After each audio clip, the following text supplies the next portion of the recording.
stuff, but Arkadaşlar Paris'teyiz. Şimdi ben Belçika'dan çıktım. Amsterdam'a otobüsüm var, tamam mı?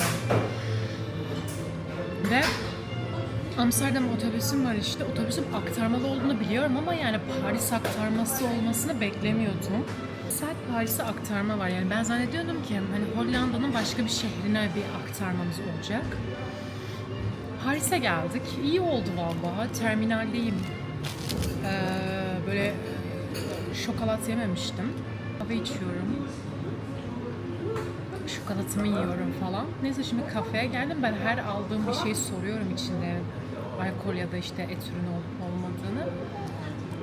Şaşırdım. Adam dedi ki buradaki her şey helal. Adam da zaten belli.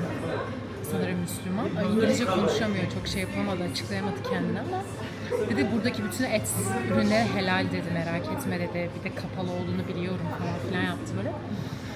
Bilseydim abi o etli salatayı alırdım. Tavuklu bir tane salata vardı da. Neyse. Kahvesi falan da güzeldi. Gerçekten Avrupa'da güzel kahve bulmak zor yani. Bir de çok pahalı. Özellikle kahve 4 euro veriyorum ya. Şaka gibi. Neyse. Paris'teyiz. Amsterdam'a otobüsümü bekliyorum. Bu arada 4 saatte Belçika'dan giden vardı Amsterdam'a ama çok pahalıydı yani. Aldığım fiyatın 2 katı fiyatıydı. O fiyata ben yemek yerim yani, anladın mı? 2 saat daha yani 1 saat daha şurada beklerim gördüğünüz gibi. Ondan sonra o yüzden hani yolda sürülmeyi tercih ettim. Bir de bir şey söyleyeceğim. Beni sanırım yeni insanlar takip ediyor. Instagram'dan çok fazla konuşmam hakkında hoş olmayan mesajlar alıyorum. Beğenmek zorunda değilsiniz konuşmamı. Beğenmiyorsanız izlemeyebilirsiniz. Ben her zamanki gibi konuşuyorum. Sadece bir şey anlatırken ya da şımarınca şımarık konuştuğumun farkındayım ve bunu bilerek yapıyorum ki bunu arkadaşlarım da bilir yani. Böyle konuşuyorum yani. Anladınız mı? Bu zaten bilerek yaptığım şey. Normal konuşmamı zaten biliyorsunuz. Neyse işte. İşte beğenmek zorunda değilsin kısacası ama hakaret edemezsin bana yani. O yüzden beğenmiyorsan izleme kardeşim. Allah Allah, sanki zorla izletiyorum sana. Bir de üstüne biri yazmış ki işte Nurten'in kaldığı yerde kalmışsın. İşte Nurten'in yaptığı şeyleri yapıyorsun. Abi siz iyi misiniz? Zaten Nurten önerdi bana. Nurten önerdiği için ben o evde kaldım. Nurten orada kaldığı için Nurten'e soruyorum nerelere gezdin kanka deyip oralara geziyorum. Hani sizin hiç mi arkadaşınız olmadı? Üzüldüm yani açıkçası. Hani özenti diyeceksiniz de Nurten'in özentisi olayım yani canım kankam. Hani yani ne diyeyim yani, sizin ne yaşıyorsunuz bilmiyorum yani. Umarım gerçek arkadaşlık edinirsiniz bu hayatta. Bu kadar.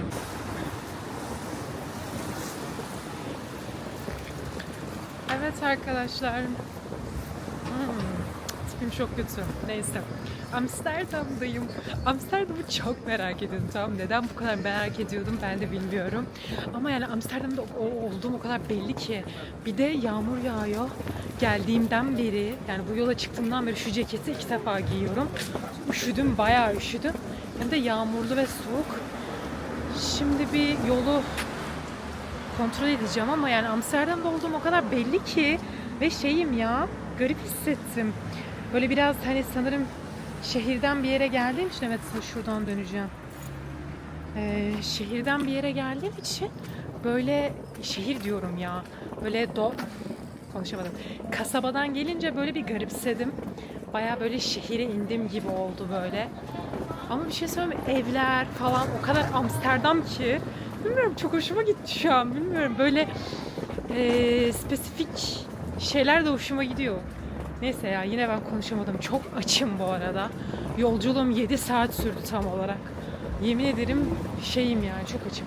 Hava durumu yağmurlu mu yarın falan hiç bilmiyorum. Bakmak lazım.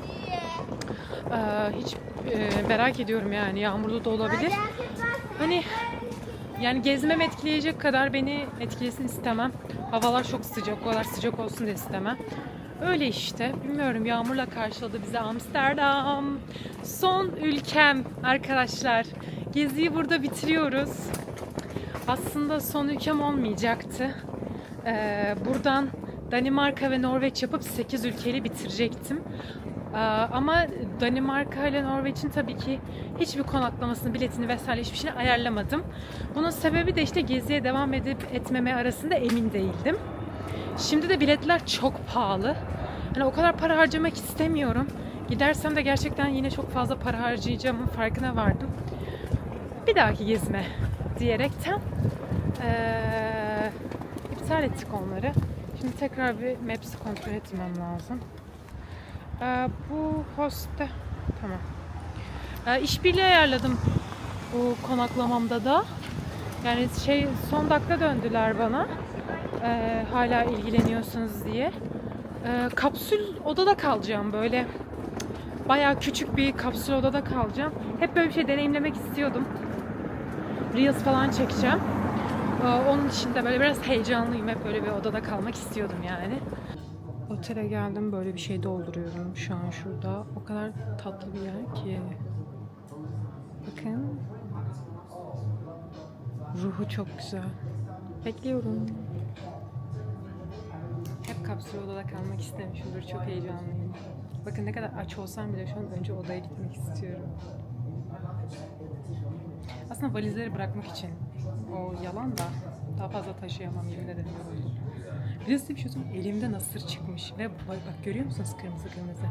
Bu kesinlikle valiz taşımak. Biz burada çalışıyor abi, çok iyi. O kadar mutluyum ki şu an burada kalıyorum diye. Arkadaşlar burası bana var ya dün döndü. Dün ben otel bakıyordum ve çok pahalıydı her yer. Bana dün döndüler, hala işbirliğine açık mısınız diye. Dedim ki tabii ki. Mutluyum ya. Çok cute bir yer. Belki akşam oturur halim olursa çalışırım ben de, çünkü videoları falan düzenlemem lazım. Telefonum doldu, bilgisayara atmam lazım. Şöyle bir yere geldim. Vallahi kendimi alıyorum. 14. Ay şaka gibi.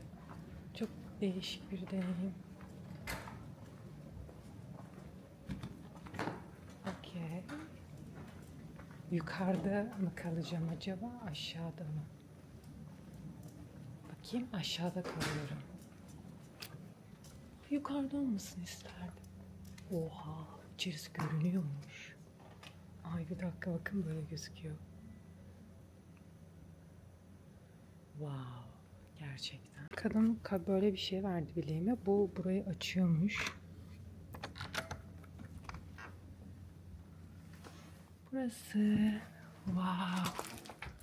Ay gerçekten üstte olanlar çok güzeldi ya. Üstte olmasını isterdim. Abi ben influencer'ım. Çok şikayet etmeyeceğim. Şaka. Şikayet etmiyorum da yani üstte olmasını isterdim gerçekten. Neyse dur bakayım, bayağı güzel burası. Şimdi otelime çok yakın bir dönerci buldum. Türk işletmeci. Döner gömeceğim. Mutluyum, çok canım et istiyordu. Sordum helal mi diye de.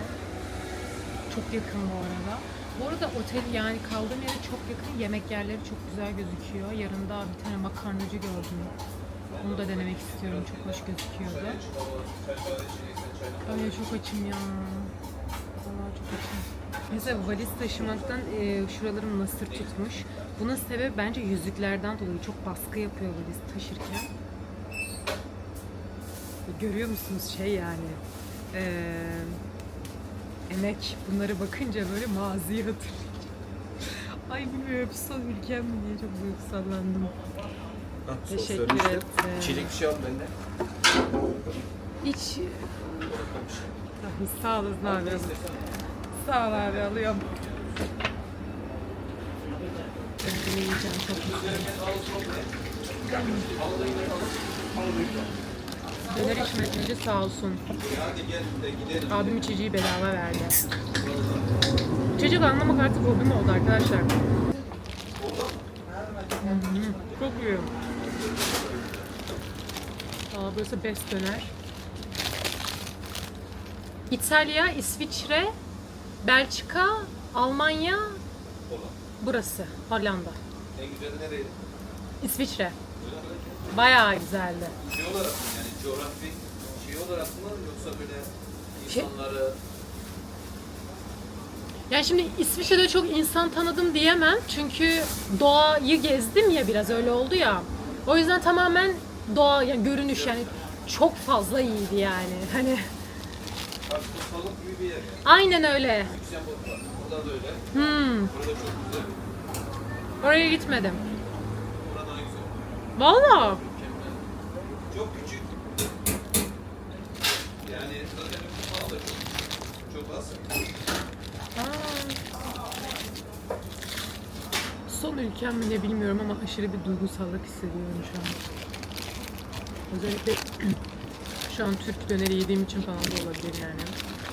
Bir de abilerle falan konuştuğum için de olabilir. Çok duygusallandım şu an. Vallahi karnımı doyurdum. Çok mutluyum.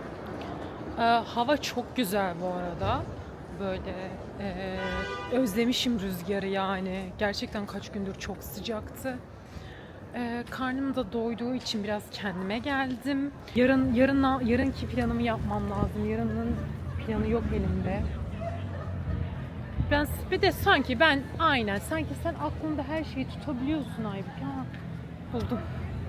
Maps'e bakacaktım da aklımda tuttum böyle dedim buradan geliyordu ya eminim falan filan yaptım da kendime. Şimdi şey oldum tamam buldum burada otelim. Evler çok güzel ya. Ben burayı şimdiden niye bu kadar çok kapıldım ve sevdim. Size göstermek istiyorum burayı. O kadar güzel kokuyor ki ve o kadar havadar ki. Böyle çok güzel yapmışlar bence. Kapsül'de bu kadar güzel yapılabilirdi. Tek sıkıntı çok fazla insan geçiyor. Ben nasıl burada video çekeceğim onu düşünüyorum ya. Burayı da böyle açıyoruz. Niye açmıyor ya? Ben utanıyorum tamam mı? Şimdi kadına tekrar gidip sormak istemiyorum. Kadın hayır açılmıyor. Aldım kadına söyledim şimdi bir şey yaptı. Açılır şimdi dedi. Şimdi açmaya gidiyoruz.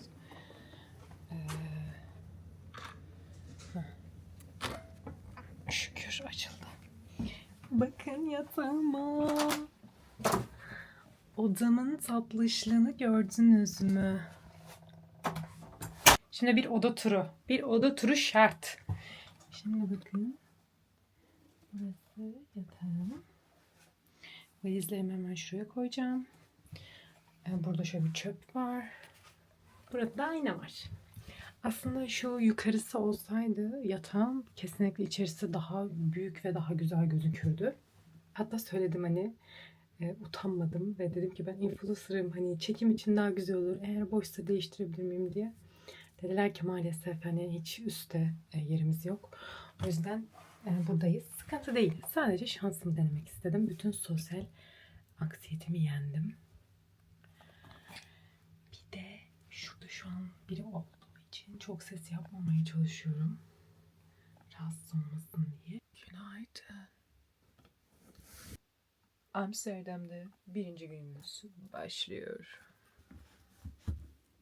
Evet arkadaşlar ben şalla uyuyorum. Yani bir problem mi var? Bütün kapalı kızlar zaten şallarıyla uyur. Hani bilmiyorsanız da bilin yani diye söylüyorum.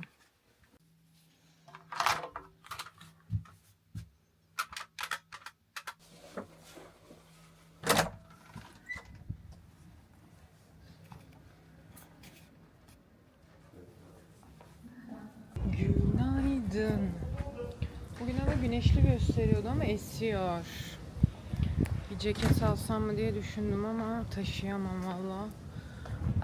Şimdi Zeynep'le buluşmaya gidiyoruz. Zeynep Instagram'da biz bayağıdır konuşuyoruz, takipleşiyoruz. Konuştuğumuzdan beri zaten Hollanda'da yaşıyordu o. Gelince dedi mutlaka buluşalım falan. Bugün onunlayız. Büyük ihtimalle yarın da onunlayız. Sanırım iş saatlerini ona göre ayarlamaya çalışıyor. Öyle. Şimdi bugün dün plan yaptık. Şöyle gitmek istediğim yaklaşık 3 müze var burada ve biz yarın Amsterdam'da olmayacağız büyük ihtimalle. Yani üçüne de gidebilirsek bugün gitmeye çalışacak. Gidemezsek yarın erteleyeceğiz ama şey yapacağız. Burada biletler saatli alınıyor. Yani hani belirli saatleri var. Zaten Van Gogh Müzesi'ne saat bulamadık. Bugün için tükenmişti biletler. Gidince orada almaya çalışacağız. Alamazsak yarın Gideceğim, Van Gogh Müzesi'ne gideceğiz daha doğrusu. Öyle. Ama şimdi mesela saat 11'e şey aldık. Saat 10 bu arada.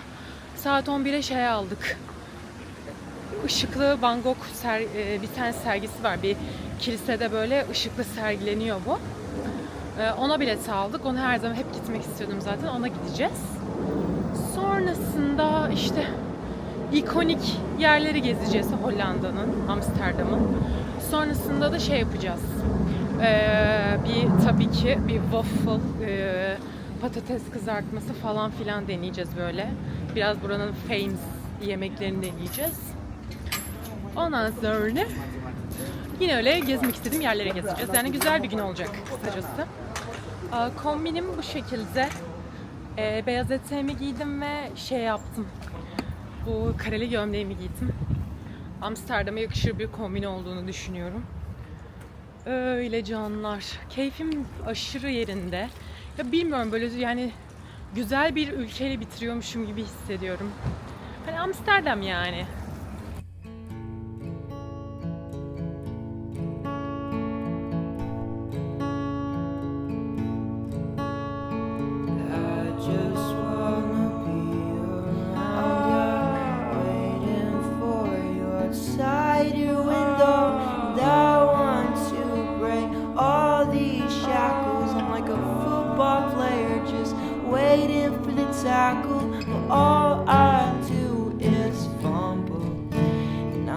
Herkesin bisiklet kullanması beni öldürüyor.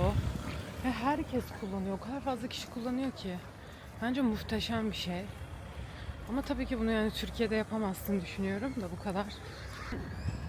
Yani sanırım kıskandığım şeylerden bir tanesi bisikletin bu kadar yaygın olması sanırım.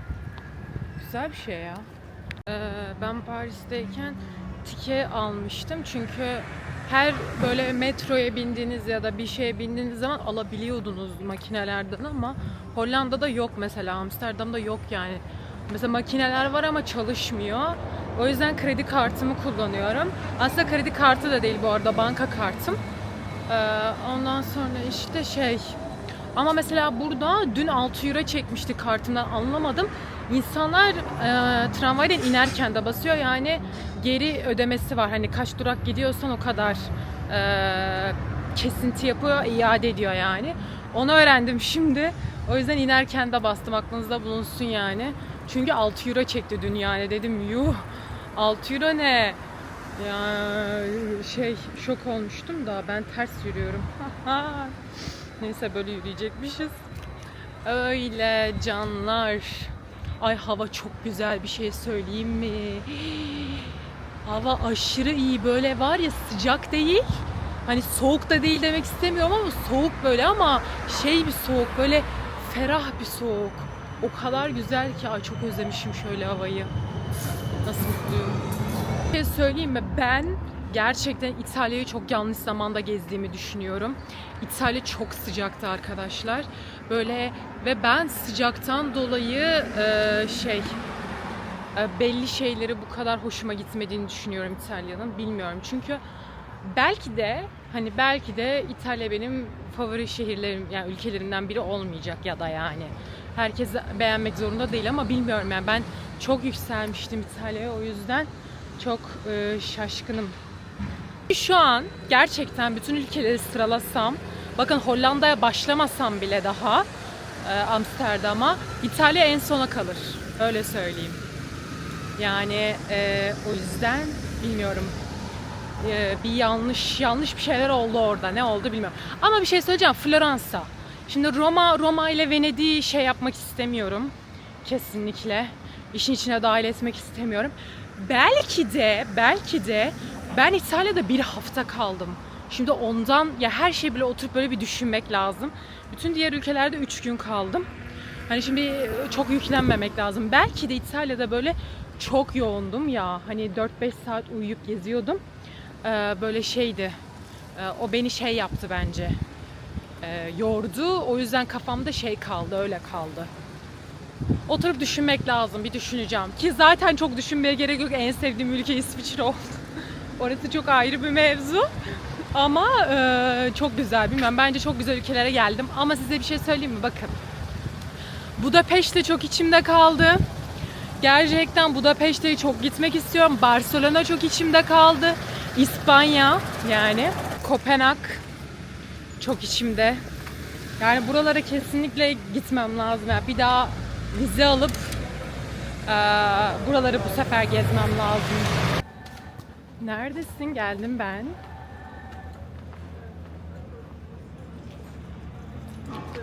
Vallahi kapısındayım. Konum getirdi. Burada bir tane sandalyeler var. İnsanlar oturuyor. Buluştuk bu arada. Yoğurtlarımızı aldık. Yoğurtlarımızı yiyeceğiz. Sonra müzemize gireceğiz. Ben buna bu kadar girmek istememin sebebi şu. Üniversitedeyken tam böyle bir müze çalışması yapmıştım. Işıklı böyle sergi müzesi çalışması yapmıştım. Hep çok araştırdım falan. Hep böyle ışıklı bir müzeye girmek istedim.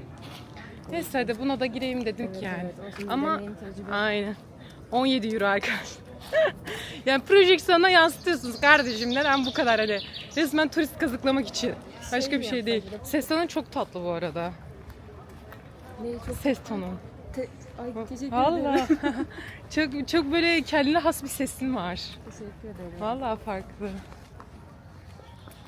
Ben bu kilise normalde işte içini yapmışlar böyle. 8 önünden geçtim ama aklımın ucundan dahi geçmedi. Buranın orası oldu. He, anladım. Sen işte müzenin içinde ve zannediyorsun. Evet. Ben burayı bildiğin şey zannediyorum, kilise zannediyorum. Anladım. Belki zor olur. He. Hani kışlıkları ayrı, yazlıkları ayrı ya hani. Doğru Hani insanların. zenginlik seviyesi Aynen. Ya çok güzel evler ya bilmiyorum. Mesela nasıl gelişmiş anladın mı? Çok ilginç ya mimari. Kesinlikle. Bozulmamış, en önemlisi. Evet işte. Vallahi ben oradayım yani. Kargaların ne işe yaradığını biliyor musun? Hayır. Pencereler çok dar olduğu için ve koridorlar da öyle çok dik olduğu için eşya taşımak için. Ha, aynen ölmeyeyim. Oradan falan eşyaları yukarıya öyle çekiyorlar. Abo. Bütün evlerde var bu. Çok mantıklı ha. Çünkü mesela diyelim şu kapıdan giriyorsun, Biri daracık oturuyor. bir kapı. Direkt böyle yukarıya doğru bir merdiven oluyor. Altı çünkü Anladım. dükkan ya. Evet. Öyle. Anladım. Evet, bak şuradaki bank. Ha oradaki bankı mı diyorsun? Onun manzarası da güzel. Bakın. Tam şu an real bir Amsterdam. Bakın. Then we're like in a circle. Okay, thank you. Ben oturmak istersen şu sandalyeme. Bence yatalım. Bence yatmak güzel ya. Tamam, o Ama zaman şey yapalım. şuraya yatalım mı? Burayı mı? Ya. Burayı mı seçtik? Nereye seçtik? Gel burada kadınlar var, buraya oturalım. Ya da karşımıza mı bakmamız gerekirdi? Ay, şu böyle yatmak bence çok okey yani. Şöyle bak. Gel buraya. Ayrı ayrı mı oturalım? Aha. Baksana daha her yeri görüyoruz gibi. Wow. Bir şey söyleyeyim mi? Bayağı güzel Hayal gözüküyor. etmemiştim bu arada. Çok daha farklı bir şey. Gerçekten. Evet, kilisenin içinde değil de. Yani ben böyle dedim. Ya ben böyle fotoğraflarda böyle gözüküyordu zaten ama hani daha düşünmedim yani. çok sorgulamadım yani.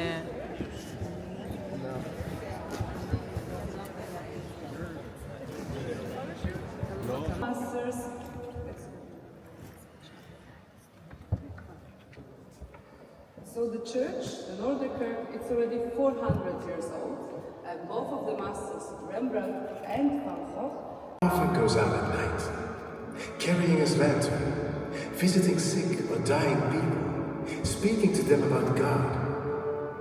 Father's word is also a light in the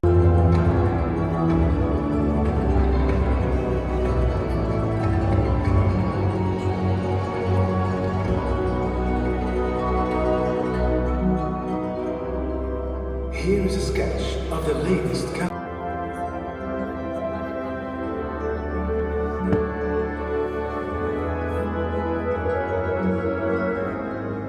that painting that's always on my mind. The most beautiful paintings are the ones you dream of, but you never make. But it's a matter of attacking them nevertheless. However incompetent one may feel, vis-a-vis the indescribable perfections of nature's glorious splendors.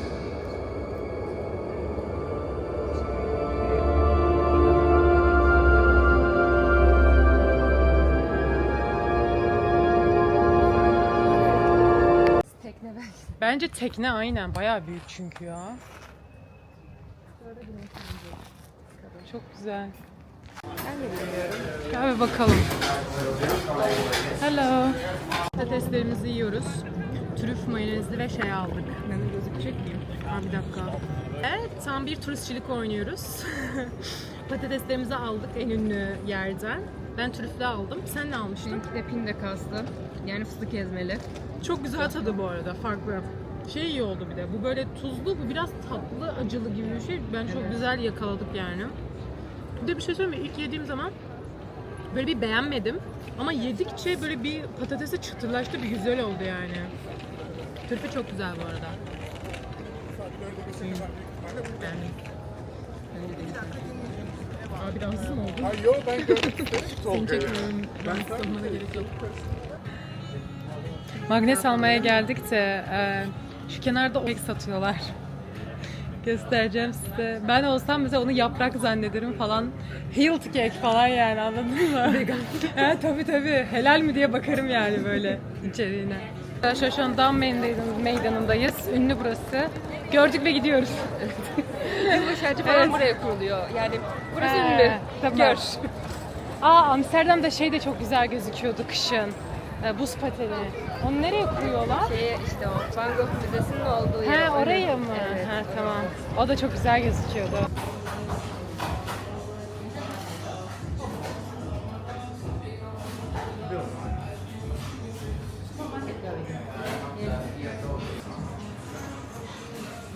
Thank you. Bakın magnetime. Biraz buraya has bir şey olsun istedim. O yüzden Van Gogh'umu aldım. Eskiden erkeklerin kullandığı aletler. Şimdi mesaj atmayı bile trip atan erkekler. Sen onu niye ben de atmadım? Askerliği bedelli yapıyorlar. Yalnız bir şey söyleyeyim, silahlar bayağı iyi. Oğlum burası çok iyi lan. Bunları kullanmayı mesela diyelim ki sevgilim olacak, tamam mı? Tamam. Ne deniyordu o zaman? Ne Sevgiliye. Manita. Hayır, o zamanlar. Ha, o zamanlar. O zaman öyle bir şey yoktu ki aşkım. Sevgililik yoktu ki. Aşıksın. Tamam, aşığım. Aha, Öyle aşığın. diyorum. Ha, Evet. öyle diyorlar. Aşığım. Bunu kullanıyor, tamam mı? Görüyorsun böyle avdan gel. Avdan bak, yükselişe bakar mısın? Avdan gelmiş. Bizim erinliğe muhtaçlık. Bunu kullanmayı öğretir misin? Falan böyle. Demesin mi sen kızsın oturalım. O zaman da öyle der kanka şimdi, yani yapacak hiçbir şey yok ama. Yok be, şimdi şey yani prenses sen de mesela ağzını açamaz yani, anladın mı? Öğretmek zorunda. Ama bir şey söyleyeceğim. O zamanın kızları da kullanıyor ki. Ama şimdi hangi zamana bağlı şimdi? Hani hiç kızların işlev görmediği bir zaman mı, yoksa mesela zengin bir ailenin kızıysan her şeyi yaparsın. Zevkine mesela. Evet. Ha, zevkine mesela silah kullanırsın ki. Kullanırsın. Ki bu arada zengin ailelerin kızları evlilik üzerine çok daha fazla şey bence biliyorlardı o zamanlar. Evet. Bir de şimdi o zaman tek dertleri zengin biriyle evlenmek oluyordu ya. Mesela kızlar da bunu çok okeyliyordu, zengin bir ailenin zengin bir çocuğuyla falan. Gidersen gönlünü fakir bir oğlana kaptırırsan yandın zaten. Allah başka dert vermesin. Gerçekten. Mesela kocam şöyle bir şeyden gelmiş, tur seferinden gelmiş. Uzun yollardan gelmiş. bayağı iyi. Sen de onun yolunu gözlüyorsun. Oh. Ne kadar güzel bir yaşam tarzı. Vallahi ya. Bak ben Just yaşayamazdım. amazing. Wow. Just amazing. Bayılıyorum biliyor musun Avrupalıların Dalga tepkilerine. geçmek için gelmişiz gibi oldu. Of. Etkilendik halbuki. Ama bir şey söyleyeyim mi? O öyle zevki çıkıyor müzelerin. Dalga geçmezsen ne anlayacaksın müzeden ya? Üf. İkinci round başlıyor. Yerden girip dolaşıp devam etmiyorsun sanki. Farklı Evet yerlere. evet. Çok farklı bir yapısı var, katılıyorum. Çok müze gibi değil, ev gibi. Gel bir an Bir şey söyleyeyim mi? Bir şey oku, biz şu an hangi zenginleri geziyoruz? Öğren Allah aşkına. Aşırı zengin bir yerdeyiz ya. sanki ben buranın gösteriyordu. Bir şey söyleyeceğim, zaten buranın sen zengin bir şey dedin. Zenginler Müzesi. Ha, tamam. Arkadaşlar neydi bu Hollandaca ismi? Rijksmuseum. Rijksmuseum demek zenginler müzesi demekmiş. Bak diyorum ki bu zenginlik ne abi, şuraya bakın. Abi ya böyle bir şey olamaz yani, anladın mı? Aşağıda gezdiğimiz saç tokalarını, kolyeleri anlatamam size yani, böyle bir zenginlik yok. Aynen, biz şu an dük ve düşeslerin şeylerini geziyoruz yani. Al işte bak. Böyle bir ailenin çocuğu olabilirdik. İşte anladın mı? Zenginlik akıyor, kızın bileğinde sardığı şeylere bak. Aslında çok ince. Şimdi dediğimi anlayacaksınız. Şuna bakın. Şu küreye bakın. Allah bilir ne kadardır bunlar ya. Kafayı yiyeceğim. İlk defa bir müzede bu kadar böyle zengin şeyler görüyorum. Böyle bu kadar değerli olduğunu hissettiriyor bana. Parlıyorlar adeta. Şuna bakın. Yani wow.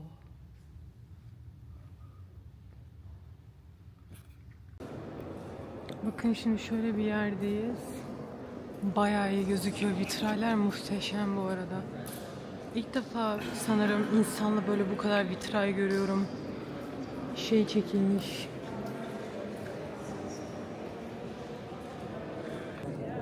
Vallahi saygıdeğer bir iş. Restorasyon yapıyor sanırım şu an. Bayağı cam mekan dışında bayağı havalı. Fena havalı. Ya bir şey söyleyeceğim, bakın ben çok hızlı geziyorum müzeyi, tamam mı? Ve böyle kendimi çok şey hissediyorum, sanat özürlüsü. Herkes çünkü bir tabloya böyle çok fazla zamanını harcıyor. Mesela ben arkadaşlarımla gelirken de en hızlı gezen müzeyi benim. Mesela kız sanatçı, anladın mı? Kız bir tabloya böyle bir 2 dakikasına 5 dakikasını harcıyor. Güzel tablolar. Çok güzel ama yani ne kadar inceleyebilirsin ki bir tabloyu, ben anlamıyorum.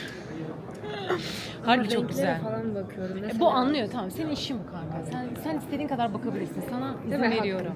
Senin hakkın. Vallahi senin hakkın. Ama yani ben daha fazla bakamam.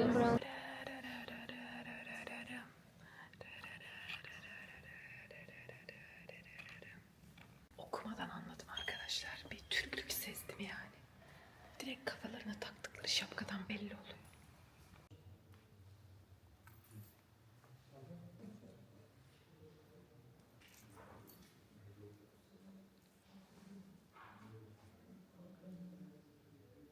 Buradaki herkes niye bu kadar güzel? Çok gıcık oldum ya. Yani kızlar çok güzel ve çok iyi giyiniyorlar bu arada. Böyle herkes güzel yani. Şimdi biz ayrıldık. Yarın tekrar buluşacağız. Farklı bir yere gideceğiz. Hollanda'nın. Böyle yer değirmenlerinin olduğu bir yer var böyle. Oraya gideceğiz. Bugün bayağı gezdik Amsterdam'ı ve bir güne bir müze yetiyor arkadaşlar. Normalde biz bugün Van Gogh Müzesi'ne gidecektik ama bugünün biletleri tükendi. O yüzden yarına aldım ben. Zeynep de zaten gezdiği için almadı. Ben gideceğim sadece.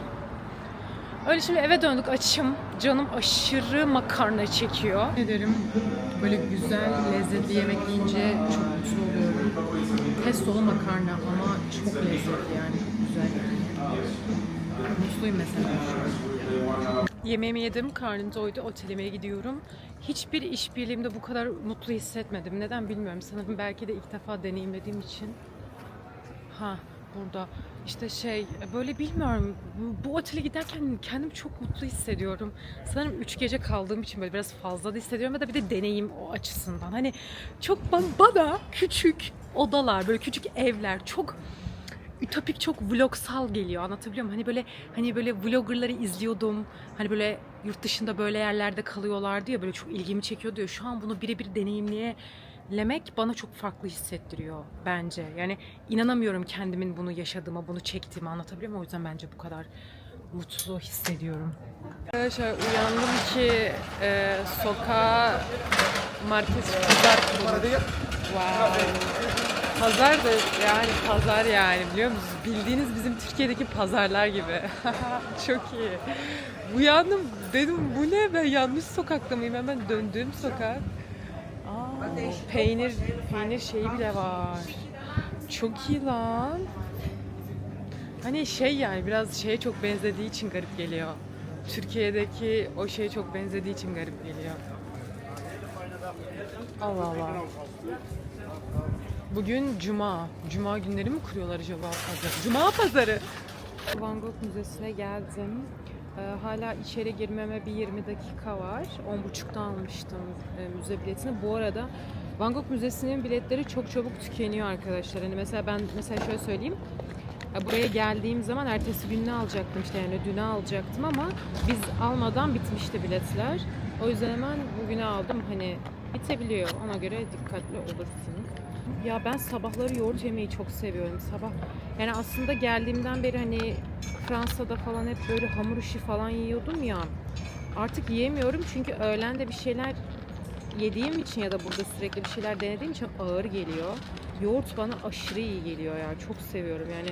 Sabah yoğurt yemek kadar güzel bir şey yok. Ve şeye karar verdim. Avrupa'ya gerçekten arkadaşınızla gelin. Hani gerçekten o kadar eğlenirsiniz ki, o kadar keyifli vakit geçirirsiniz. Bu arada tek de gelebilirsiniz. Bence tek gelinebilecek en güvenli seçeneklerden bir tanesi. Hani Avrupa, yani anladınız mı? Çok güvenli, hani ne zararını görebilirsiniz. Tek bu arada gerçekten güzel, şey yapmıyorum bunu ama arkadaşlar çok eğlenceli geçebilecek bir ülke. Yani ülkeler, seçenekler. O yüzden tavsiyemdir yani. Ben sürekli hani yalnız gezmenin bana göre olmadığı tarzında konuştuğumun farkındayım ama ben gerçekten insan seven bir insanım. Hani yani arkadaş seven bir insanım. Keyif alıyorum, anladınız mı? Gezmeyi sevdiğim arkadaşlarımla. O yüzden mesela ben onun tadına vardığım için şu an bu beni bu kadar da kesmiyor. Deneyimlediğim için çok mutluyum. Bir daha belki tekrar deneyimlerim ama yani fark var, anladınız mı? Yani bu kadar basit. Şimdi kilitli dolaplara, gözlüğümü de bıraksaymışım keşke. Neyse, kilitli dolaplara bıraktım. Çantamı bıraktım. Müzede çantasız gezmek kadar güzel, rahat bir şey yok. Kameramı aldım, telefonumu aldım. Müzemize başlıyoruz arkadaşlar. Evet. Van Gogh Müzesi'ni gezeceğiz. Çok sevdiğim bir sanatçı kendisi. Vallahi kullandığı renkler büyüleyici bence.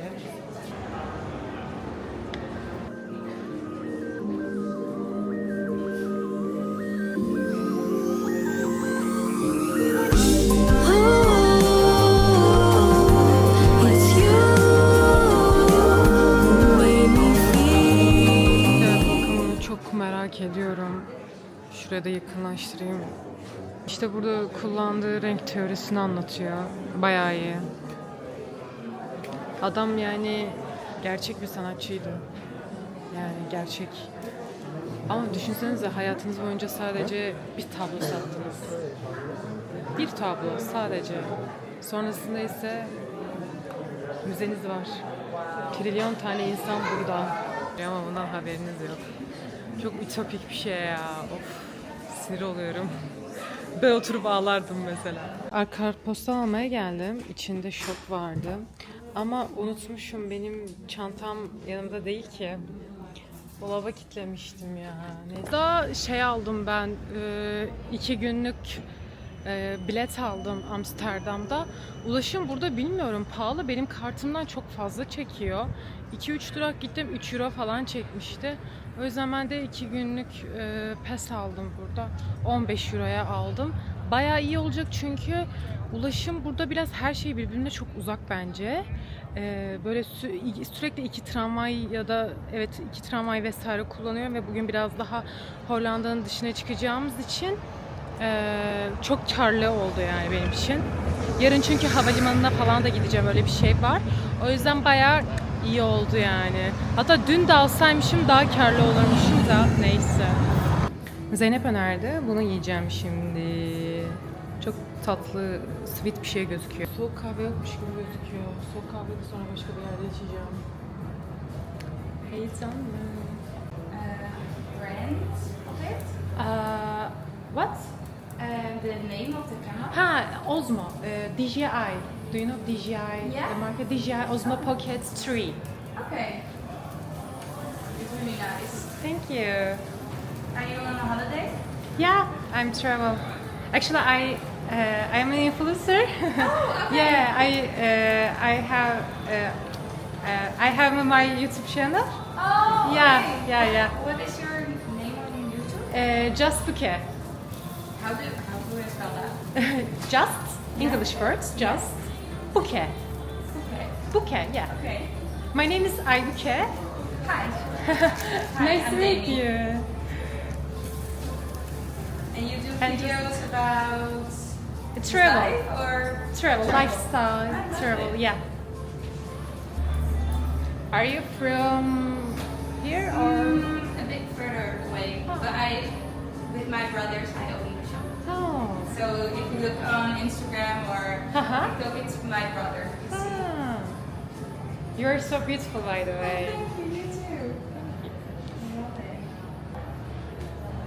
Where are you from? I'm from Turkey. You know, Turkey. Istanbul. Oh wow. Yeah. Pretty over there. Do you ever been see? No, I never been, but I want to go so bad. You must visit. It's so Really nice beautiful. city. Yeah. Yeah, it looks great with the how do you say it? Like the air balloons. Yeah, Cappadocia. Yeah. I want to go there. Yeah. Do you wanted to eat here? Yeah. Her yerde böyle şeye rastlayamazsınız. Oturma alanı falan var. Büyük bayağı falan. Güzel yani. Çok beğendim. Aşırı güzel gözüküyor. Bir tarafına sadece çikolata dökmesini istedim. Çünkü normal şeyi deseniz adına. Orijinal hali sade, evde öyle sade de demek istedim. Aşırı güzel kokuyor. Bir şey söyleyeyim mi? Çok lezzetli. Böyle beklemiyordum. Çok puflu. Çok beğendim. Çok tatlı bir yere geldik. Aachen salsa. Hayır. Fransız Hans. Oraya gelmişiz. Çok güzel bir şey söyleyeyim mi? Çok şey gibi duruyor. Oyuncak gibi duruyor. Film sahnesi gibi. Bakın şuraya çok tatlı. Ana insanlar böyle küçük küçük gözüküyor ya. Çok komik. Bayağı hoş bir yerdeyiz bugün. Bunlardan şimdi Evet. bazılarının içine de gireceğiz. Aha. Un mesela nasıl öğütülüyor onu izleyebilecekmişiz. Bazılarının Oo. içinde işte peynir tadımı yeri var. Kaşar. En çok merak ettiğim Bir tanesinin içinde de o ünlü Hollanda ayakkabılarının yapılışını görecekmişiz. Evet. İçinden böyle su çıkıyormuş. Öyle anlattılar bana. Allah. Anam şunlara bakın.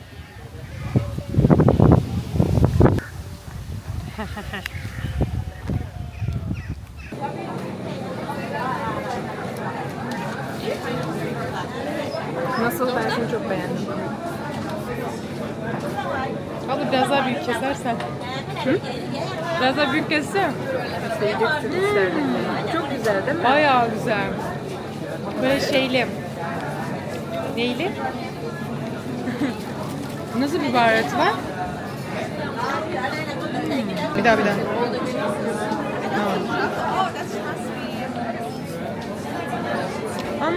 Çok güzel. Koyduğu. O da sadece O da farklı bir şey gibi duruyor. Aa yok ne? Cheese waffles. Onu da deneyelim. waffle'ı. Eksik kalmayalım, onu da deneyelim. Peynirden mi yapalım? Demek ki Peynir al. erimeyeceğini bilsem alacağım ama eriyecek yani.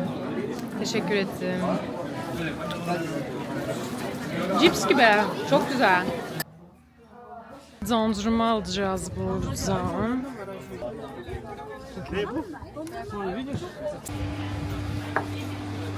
Cute gözüküyor.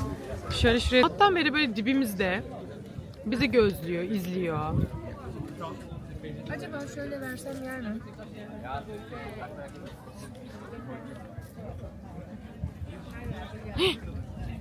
Yedi mi? Hele bir yeme var ya. Yedi. Vallahi yedi. Size gerek yok. Hani çekirdek dışında her şeyi yiyebilir potansiyelle. Yalnız çok güzel ağzımın vitamini. Omega 5. Falan filan da son günüm ayol. Son günüm ya. Bugün kaçıncı gün? Biz kaç gündür yollardayız? Hani yani gerçekten şaka gibi başardım ya. Yaptım ya. Yalnız başıma gezdim yani. Çok ilginç bir duygu, bir saniye. Aydınlandım. Bakın. 13 Haziran'da yola çıkmışım. Kızçelerim. Arkadaşlar bir dakika. 13 Haziran'da yola çıkmışım. 7, 14, 15, 16, 17, 18, 19, 20, 21, 22. Bugün 22. gün. Yani toplam 23 gün yoldaydım. Aslında 1 aylık bir plandı ama 23 gün anca yaptık arkadaşlar. Öyle. Vallahi ilginç bir deneyim kız. Vallahi de billahi de ilginç bir deneyim. Şimdi ben şey yaptım ya, yemek yemeye gideceğim. Amsterdam'da gece gezmesine çıktık arkadaşlar. Hiç akşam çıkmamıştım Amsterdam'da. Hava aşırı geç kararıyor. Hani o kadar süre zarfında dışarıda olamıyorum doğal olarak.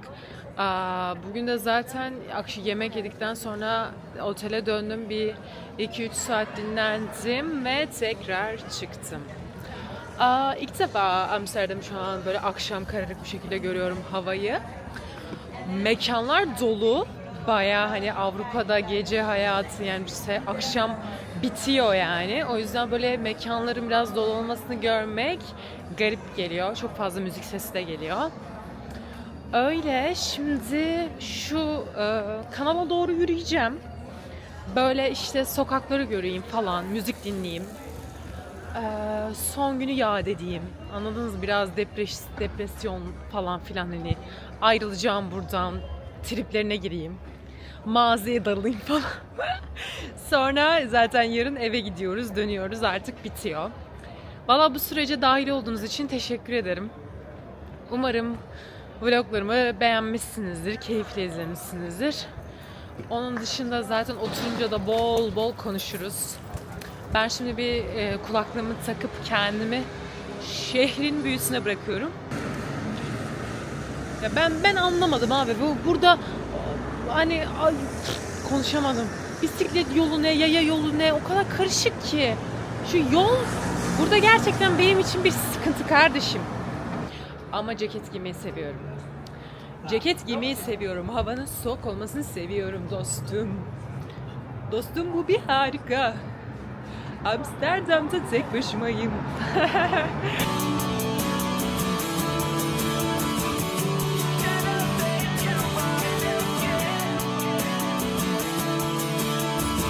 Abi aşırı güzel.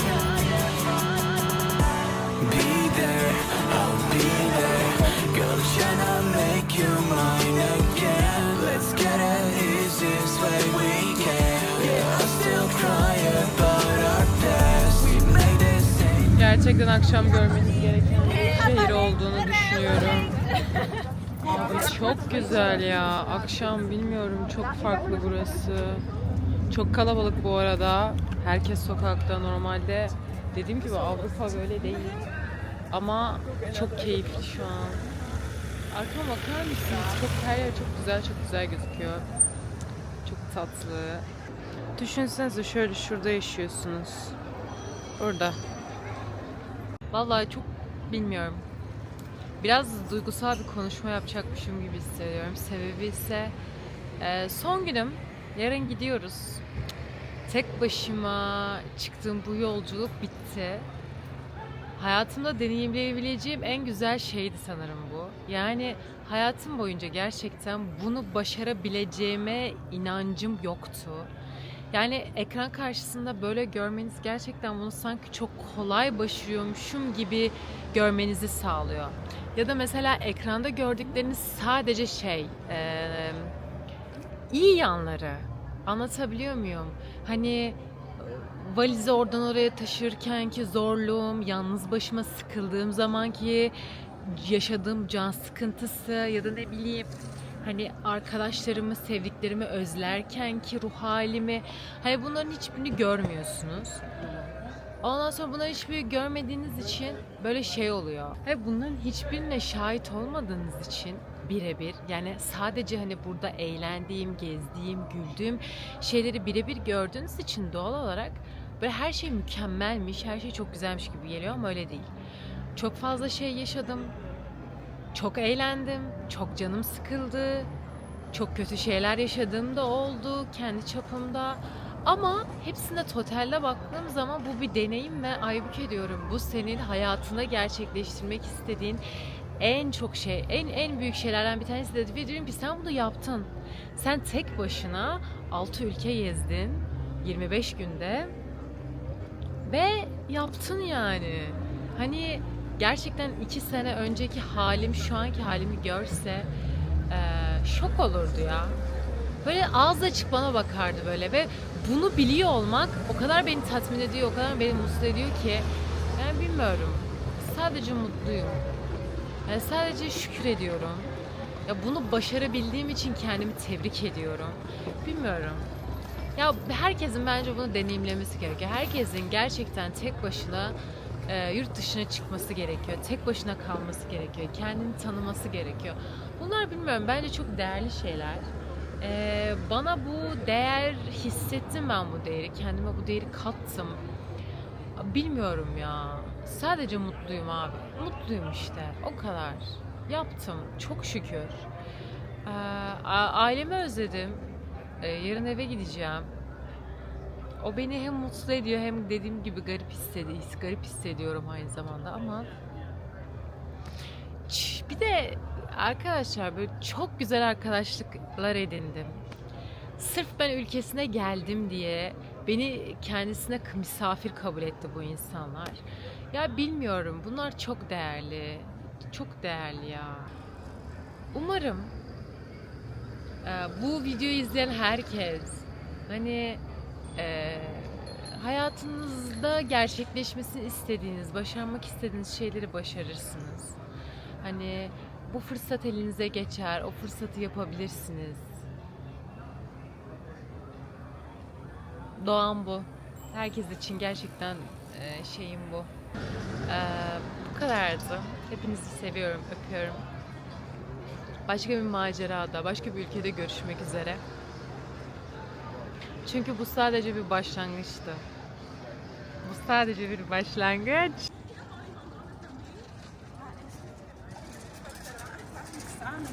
Ja, ik weet niet, en dan ben ik maar